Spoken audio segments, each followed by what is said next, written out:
Have you ever had a problem that you felt like was just a little too big for God?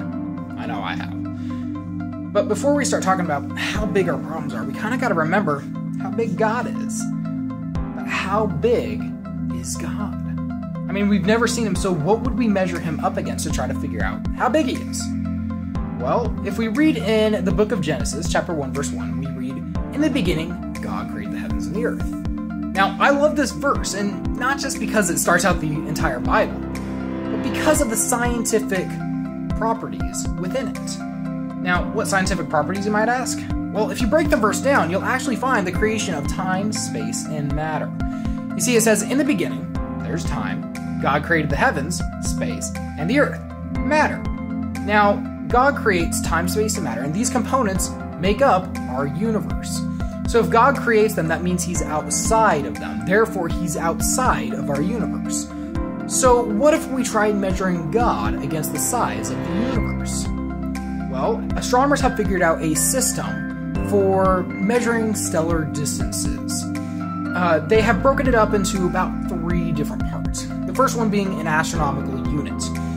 And this is the distance from the Earth to the Sun. And it is approximately 93 million miles. That is a big distance. Now, it gets even further. You got a light year. And a light year is approximately 6 trillion miles. Huge. But there's one more. You get a parsec. And a parsec is approximately 19 trillion miles. I can't even imagine the number that high. That is huge.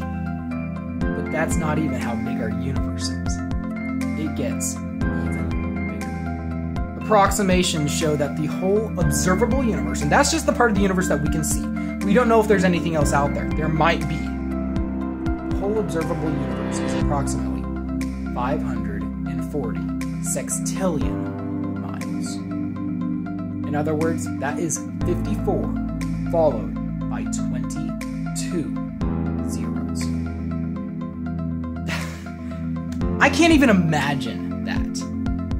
And yet, God is even bigger than that. God can take care of our problems. It says in Ephesians chapter 3, verses 20 and 21, "Now to him who is able to do far more abundantly than all we ask or think, according to the power at work within us. To him be glory in the church and in Jesus Christ throughout all generations, forever and ever. Amen." Your problems aren't too small for God.